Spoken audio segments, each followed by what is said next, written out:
knowledge is limited, imagination is better than knowledge, said by Albert Einstein. तो इसी के साथ हम अपना पार्ट 2 शुरू करने वाले हैं, पर पार्ट 2 शुरू करने से पहले मैं ये बताना चाहता हूँ कि पार्ट 1 में मैंने चेंज इन कलर का एग्जांपल नहीं दिया था, तो जो कि मैं इस पार्ट में देने वाला हूँ। तो एक बहुत सिंपल सा एग्जांपल है, फेरस को हम लोग कॉपर सल्फेट के साथ रिएक्ट करेंगे, जो कि कॉपर सल्फेट ब्लू कलर का होता है। तो जो प्रोडक्ट में निकलेगा तो वो निकलेगा ferrous sulphate plus copper. Ferrous sulphate रहेगा ग्रीन कलर का और कॉपर रहेगा रेड कलर का, रेडिश ब्राउन कलर का। तो एक बहुत सिंपल सा एग्जांपल है दोस्तों। तो चलिए इसी के साथ अपना पार्ट 2 शुरू करते हैं, केमिकल इक्वेशन। अगर इससे पहले आपने हमारा चैनल सब्सक्राइब नहीं किया है तो प्लीज़ जाके रेड बटन दबाएं, सब्सक्राइब करें और बेल आइकन भी साथ में क्लिक करें। तो चलिए केमिकल इक्वेशन। केमिकल इक्वेशन जो हम लोग केमिकल रिएक्शन और जो हम लोग लैब एक्टिविटीज़ में करते हैं, अपने एक्सपेरिमेंट वगैरह में कोई भी हम लोग केमिकल रिएक्शन करते हैं, तो उसी रिएक्शन को शॉर्ट फॉर्म में दिखाने के लिए केमिकल इक्वेशन यूज़ किया जाता है।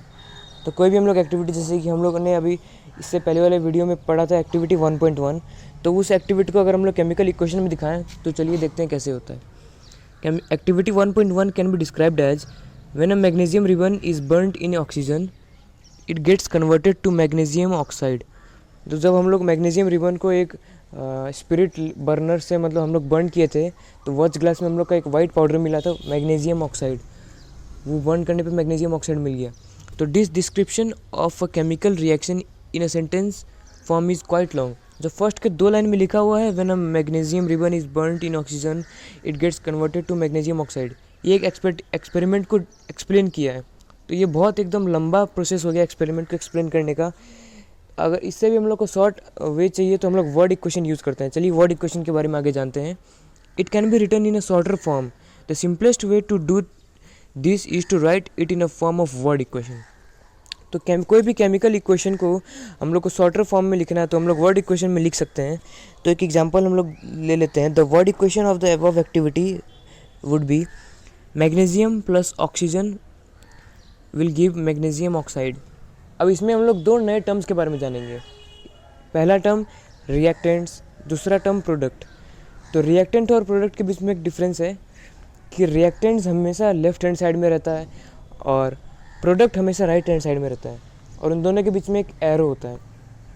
तो जो रिएक्टेंट होता है वो कोई भी 2 या 2 से ज़्यादा या कोई भी एक तो रिएक्ट ऑब्वियसली नहीं करते हैं, लेकिन उसको रिएक्टेंट बोल सकते हैं क्योंकि अगर वो लेफ्ट हैंड साइड में है। तो कोई भी अगर 2 सब्सटेंस एक दूसरे से रिएक्ट कर रहे हैं तो उसको बोलेंगे रिएक्टेंट।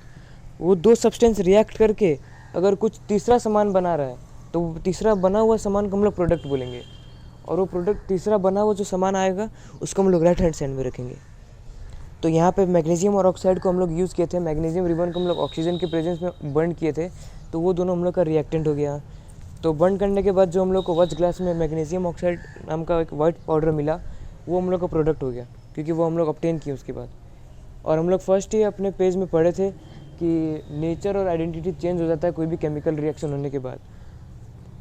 तो यहाँ पे भी वैसा ही हुआ है।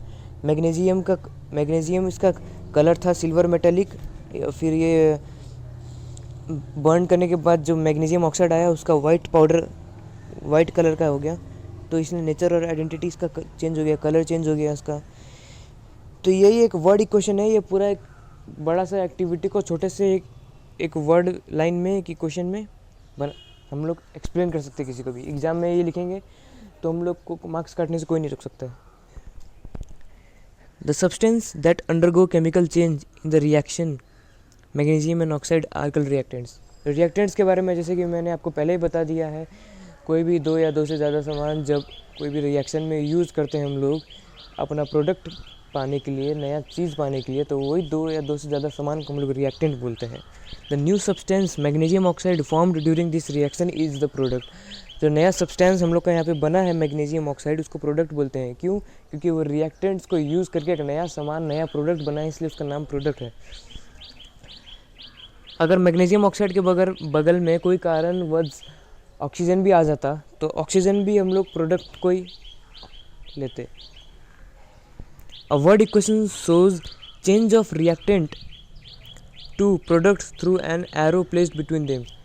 वर्ड इक्वेशन में हम लोग एक एरो यूज़ करते हैं ताकि वो चेंज जो हम लोग का रिएक्टेंट्स टू प्रोडक्ट में चेंज हो रहा है वो किस डायरेक्शन में हो रहा है, कौन सा दो समान रिएक्टेंट है और वो कौन सा दो समान रिएक्ट होकर प्रोडक्ट बना रहा है, वो एक एरो होता है, तो हम लोग उसको क्लियरली डिफाइन कर सकते हैं। The reactants are written on the left hand side and plus between them, ये सब तो मैंने बता दिया है। प्लस क्यों होता है, क्योंकि वो दोनों मिल के कुछ प्रोडक्ट बना रहे होते हैं, इसलिए उसके बीच में प्लस लिखा जाता है। Similarly products are written on the right hand side with a plus sign. Product में भी प्लस लिखा जाता है, क्योंकि ज़रूरी नहीं है कि प्रोडक्ट साइड में एक ही चीज़ बने, दो या दो से ज़्यादा चीज़ भी बन सकता है। अगर दो या दो से ज़्यादा चीज़ बने तो उन दो सबके बीच में प्लस प्लस लगाना ज़रूरी होता है between them. The arrow head points towards the product shows the direction of the reaction. Arrow direction बताता है कि कौन से डायरेक्शन में रिएक्शन हो रहा है। तो चलिए आगे बढ़ते हैं। Writing a chemical equation. तो हम लोग ने पढ़ा वर्ड इक्वेशन के बारे में। वर्ड इक्वेशन हम लोग का ये जो लंबा हम लोग लाइन लिखते हैं ना, when a magnesium ribbon is burned with oxygen, इससे छोटा हो गया वर्ड इक्वेशन। अब इससे भी एक छोटा है, हम लोग उसको बोलते हैं, चलिए आगे देख लेते हैं। Is there any other shorter way for representing chemical equation? Chemical equation can be made more concise and useful if we use chemical formula. तो केमिकल फार्मूला अगर हम लोग यूज़ करें तो हम लोग अपना वर्ड इक्वेशन को और ही बेहतरीन, और ही शॉर्ट फॉर्म में, और ही ईजी टू अंडरस्टैंड बना सकते हैं। कॉम्प्लिकेटेड नहीं होना चाहिए कोई भी समझने के लिए। अगर आपको वीडियो नहीं समझ में आ रहा है तो आप वीडियो को स्लो करके भी सुन सकते हैं। या चलिए आगे बढ़ते हैं फिर। अ chemical equation represents a chemical reaction. Chemical equation क्या करता है, कोई भी रिएक्शन को रिप्रेजेंट करता है, जो कि मैंने पहले ही बता दिया है। If you recall formula of magnesium oxygen and magnesium oxide, the above word equation can be written as. तो हम लोग केमिकल फार्मूला लिखते हैं कोई भी चीज़ का, तो उसके लिए हम लोग को सिंबल याद होना बहुत ज़रूरी है। जैसे कि यहाँ पर मैग्नीशियम प्लस ऑक्सीजन प्रोडक्ट निकालता है मैग्नीशियम ऑक्साइड, तो उसके लिए सिंबल याद होगा। तो मैग्नीशियम का Mg, ऑक्सीजन का O2, मैग्नीशियम ऑक्साइड का MgO। तो ये हम लोग और शॉर्ट फॉर्म में लिख सकते हैं, इसको बोलते हैं केमिकल फार्मूला। होप आप लोग को समझ में आया होगा। केमिस्ट्री के टाइम पे पढ़ने के लिए साथ में कॉपी और पेंसिल या पेन लेके बैठा करें, जिससे कि और डीप नॉलेज मिल सके और चीज़ों को याद रखने में आसानी हो। तो चलिए आगे बढ़ते हैं। हम लोग ने अभी मैग्नीशियम ऑक्साइड वाला केमिकल फार्मूला देखा। तो ये फार्मूला जैसे कि आप काउंट करें इसमें, तो मैग्नीशियम एक है इधर रिएक्टेंट में, और प्रोडक्ट में मैग्नीशियम एक दिया हुआ है, और रिएक्टेंट में ऑक्सीजन 2 है O2, लेकिन प्रोडक्ट में ऑक्सीजन खाली एक ही है O। तो ये क्या है, ये डिफरेंस क्यों है दोनों में? तो चलिए इसके बारे में जानते हैं आगे। तो कोई भी केमिकल फार्मूला, कोई भी केमिकल इक्वेशन हम लोग अनबैलेंस्ड नहीं छोड़ सकते हैं, उसको बैलेंस्ड फॉर्म में हम लोग को लिखना ज़रूरी है। तो बैलेंस्ड फॉर्म का मतलब क्या होता है कि हम लोग का जो नंबर ऑफ़ एटम होता है, हर एलिमेंट का number of atom right hand side में भी और लेफ़्ट हैंड साइड में भी दोनों में इक्वल होना चाहिए। जैसे कि यहाँ पे ऑक्सीजन के पास 2 एटम है, तो प्रोडक्ट में भी ऑक्सीजन के पास 2 ही एटम होना चाहिए। तो चलिए आगे पढ़ते हैं। Count and compare the number of atoms of each element on the left hand side and right hand side of the arrow. तो इसमें आप चलिए आप खुद काउंट करिए। मैग्नीशियम के पास एक है, इधर भी मैग्नीशियम के पास एक है, ये मैग्नीशियम का ठीक है। ऑक्सीजन के पास रिएक्टेंट में 2 है और प्रोडक्ट में 1 है। तो ये डिफरेंस क्यों? Is the number of atom of each element the same on the both side? क्या ये दोनों जगह सेम है? If not, then the equation is unbalanced because the mass is not the same on both the side of the equation. दोनों का number of atom same नहीं है, इसलिए उसका मास भी सेम नहीं है, तो इसको हम लोग बोलते हैं अनबैलेंस्ड इक्वेशन। तो अनबैलेंस्ड इक्वेशन का एक साइंटिफिक नेम दिया है स्केलेटल केमिकल इक्वेशन। तो यहाँ पे देखिए आगे पढ़ते हैं। Such a chemical equation is a skeletal chemical equation. Exam में क्वेश्चन आ सकता है what is skeletal chemical equation. तो आप लोग लिखिए, मैं बता रहा हूँ। Skeletal chemical equation is a unbalanced equation in which mass of reactant is not equals to mass of product। नीचे आप इक्वेशन में भी लिख सकते हैं, mass of product is not equals to symbol वाला बना के मास ऑफ रिएक्टेंट, मतलब number of atom is not equal to number of atom of element, same element on the other hand side. तो इसको बोलते हैं स्केलेटल केमिकल इक्वेशन, जो कि बैलेंस्ड नहीं है। Equation 1.2 is a skeletal chemical equation for the burning of magnesium in air.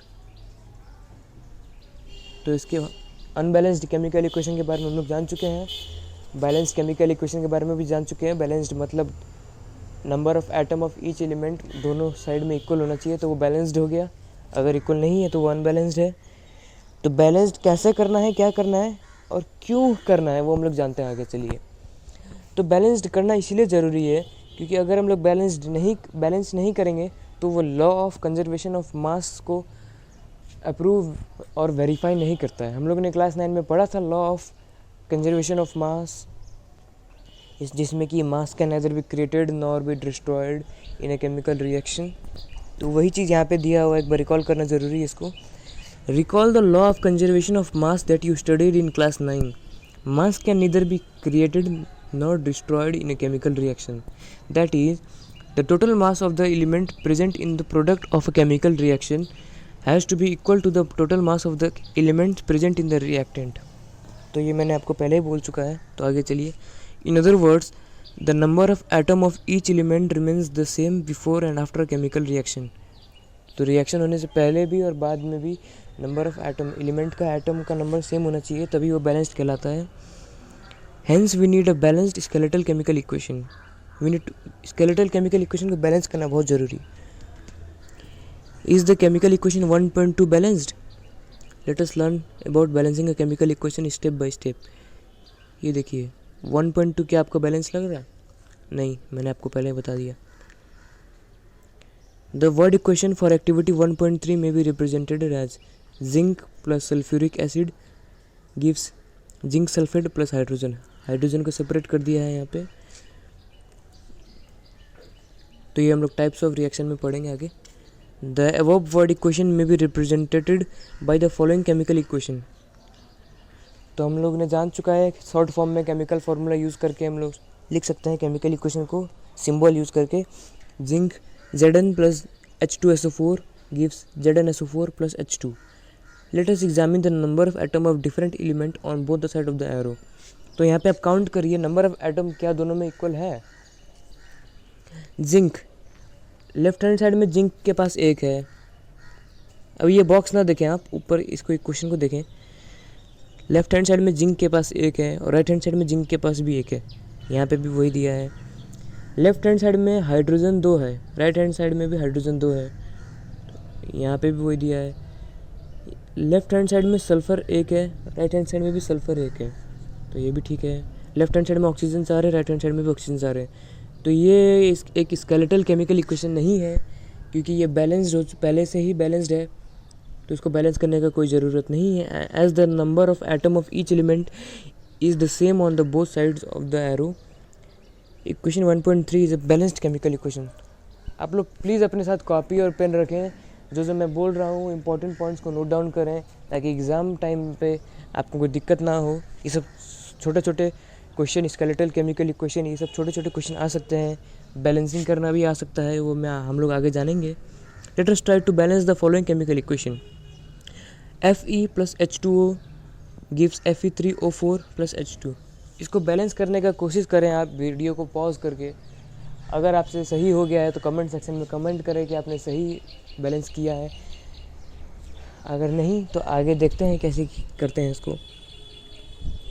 तो ये फेरस लेफ्ट हैंड साइड में 1 है, इधर फेरस 3 है और हाइड्रोजन का 2 दिया है, इधर राइट हैंड साइड में 2 है, ऑक्सीजन का 1 है, इधर 4 है। तो इसके लिए क्या करना पड़ेगा, चलिए देखते हैं। Step 1, to balance a chemical equation first draw box around each formula. तो ये आपको फेयर में करने का ज़रूरत नहीं है। अगर आपके स्कूल के टीचर ने बोला है फेयर में करके दिखाना पड़ेगा तो आप दिखाएं, वरना आप रफ में या तो माइंड में आप करके इसको देख सकते हैं, बैलेंस कर सकते हैं। तो देखिए, do not change anything inside the box while balancing the formula. Box के अंदर कुछ ना लिखें, बाहर ही लिखें। Step 2, list the number of atom of different element.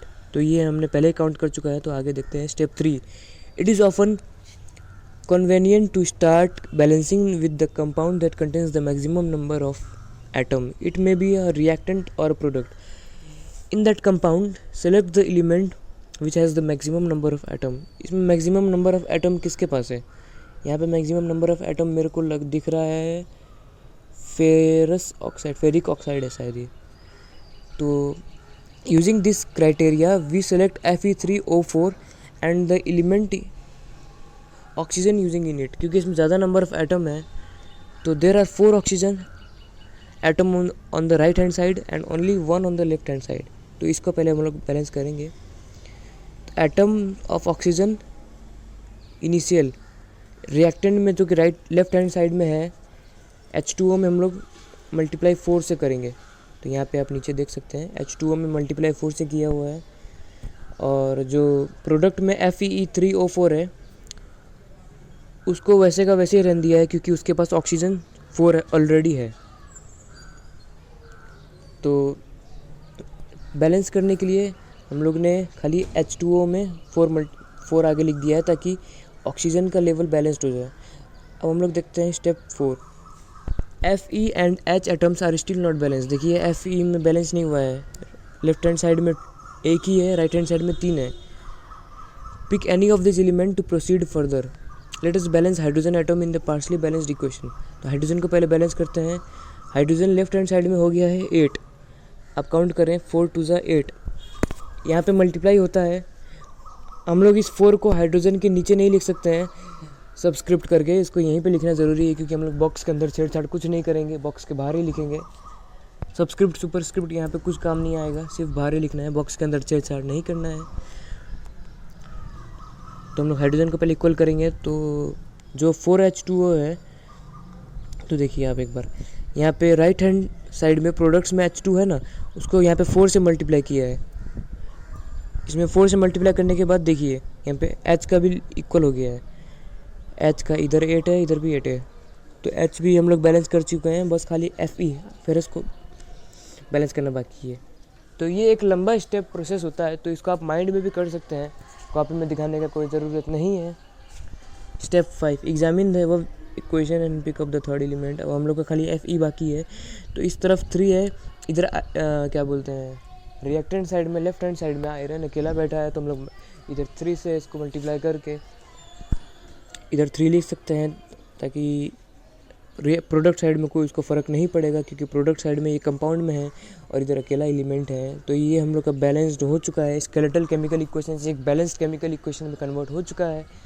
तो अगर आपने बैलेंस करना सीख लिया है तो पीछे कुछ क्वेश्चंस होंगे, मैं आपको आगे बताऊंगा, तो वो आप ज़रूर ट्राई करें। अगर बैलेंस करना नहीं सीखा है तो वीडियो को बैक करके वापस 1-2 बार देखें, क्योंकि ये बहुत इंपॉर्टेंट क्वेश्चन है। इससे 4-5 मार्क्स का क्वेश्चन ज़रूर आता है एग्ज़ाम में। और ये सब क्वेश्चन एग्ज़ाम में बताने में भी किसी को टाइम वो वेस्ट नहीं करता है, फ्रेंड लोग धोखा दे देते हैं। ये मेरा खुद का एक्सपीरियंस है, इसीलिए आप खुद ही इसको सीखें, प्रैक्टिस करें, बहुत ईजी है।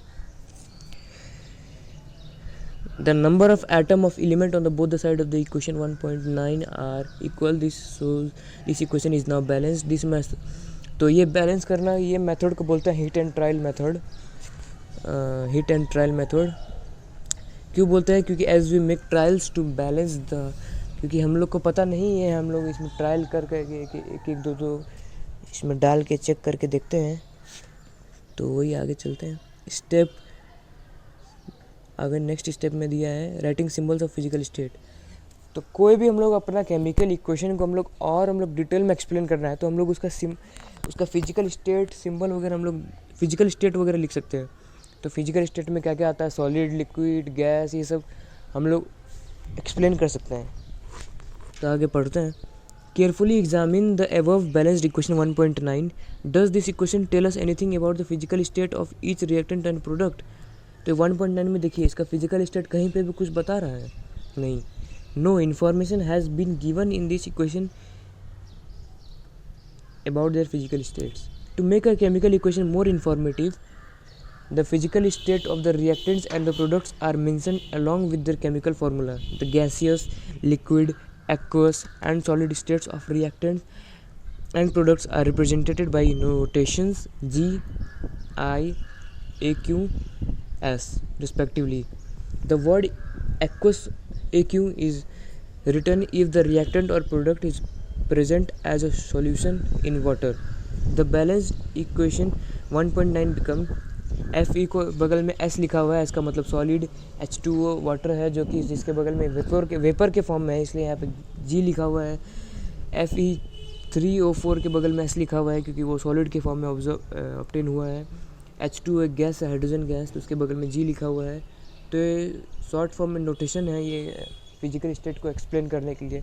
तो ये अगर आपने एक्सप्लेन कर दिया है तो कोई भी केमिकल इक्वेशन और ही डिटेल वे में एक्सप्लेन कर सकते हैं।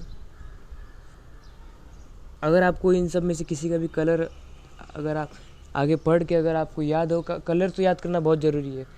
इसमें हम लोग कलर भी अगर नीचे लिखें तो वो एक बहुत एकदम क्लियरली डिफाइंड केमिकल इक्वेशन हो जाता है। तो चलिए आगे पढ़ते हैं। Note that the symbol G is used with H2O to indicate that in this reaction water is used in the form of steam. तो G में मैंने पहले ही बताया, यहाँ पे वेपर या स्टीम के फॉर्म में यूज़ हुआ है, इसलिए G लिखा गया है वाटर के बगल में। Usually physical states are not included in a chemical equation unless it is necessary to specify them. तो यही है। Sometimes the reaction conditions such as temperature, pressure, catalyst for the reaction are indicated above।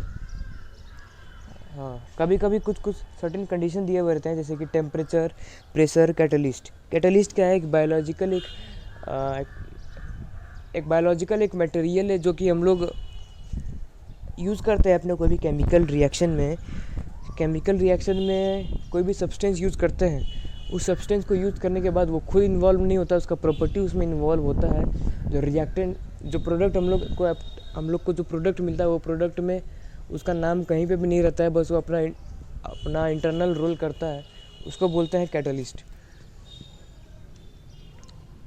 यहाँ पे एक example, इसमें एक question पूछ सकता है कि ऐसा कौन सा, give one example in which 340 atmospheric pressure is used. तो इसमें आपको कौन सा एक एग्जांपल है जिसमें कि 340 एटमॉस्फेरिक प्रेशर यूज़ हुआ है। तो ऐसा क्वेश्चन दे सकता है, तो आपको इक्वेशन थोड़ा सा देखना ही पड़ेगा, एक बार याद करना पड़ेगा। तो यहाँ पे कार्बन मोनोऑक्साइड प्लस H2 यहाँ पे दिया हुआ है CH3OH। तो ये CH3OH क्या है, ये सब हम लोग आगे वाले कार्बन कंपाउंड चैप्टर में जानेंगे।